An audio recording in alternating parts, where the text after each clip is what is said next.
Hello. Udhagai ஹெல்கில் Balathandayuthapani கோவில் வளாகத்தில் கரடி நுழைந்த எண்ணெய் பாட்டிலை கவ்விச் செல்லும் காட்சியால் பரபரப்பு. என்னது அது? என்ன பாட்டில்?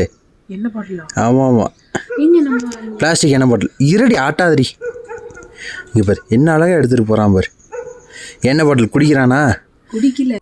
உதகையில் திருமான்குன்றம் என்று அழைக்கப்படும் ஹெல்கிலில் அமைந்துள்ள அருள்மிகு பாலதண்டாயுதபாணி சுவாமி திருக்கோவில் வளாகத்தில் பகல் நேரத்தில் கரடி ஒன்று நிதானமாக நுழைந்ததால் பரபரப்பு ஏற்பட்டது. கோவிலின் பின்புறம் உள்ள அடர்ந்த வனப்பகுதியில் இருந்து வெளிவந்த கரடி படிக்கட்டுகள் வழியாக மேலே சென்று சிவன் சன்னதிக்குள் வைக்கப்பட்டிருந்த விளக்கேற்றும் எண்ணெயை பாட்டிலோடு எடுத்துச் சென்றது.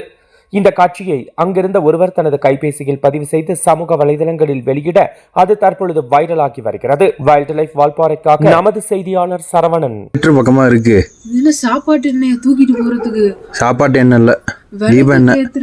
போய் தூக்கிட்டு போகுது பாரு. இது ஈஸ்வரன் கோயிலுக்கு மேல போகுது. ஆமாண்டி.